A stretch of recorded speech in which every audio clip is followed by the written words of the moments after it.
আপনারা দেখতে পাচ্ছেন ওই যে পিছনের সূর্যটা, এটা হলো আল্লাহ তাআলার পক্ষ থেকে একটা বড় নিয়ামত আমাদের জন্য।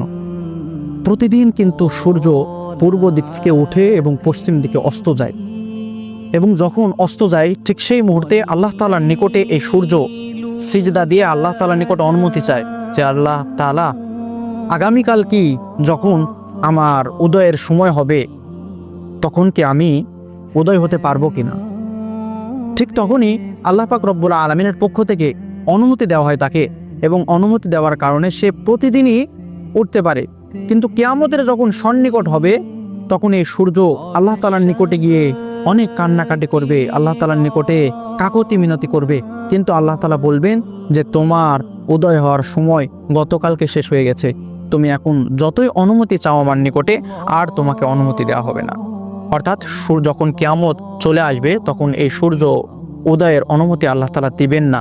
আর ওই সময় যদি মানুষ হাজারো আল্লাহ তাআলার নিকটে নিজের জন্য ইস্তিগফার করে, নিজের গুনার জন্য ক্ষমা প্রার্থনা করে, নিজের মৃত্যুর প্রস্তুতি গ্রহণ করে, কোনোটাই আল্লাহ তাআলা আর কবুল করবেন না।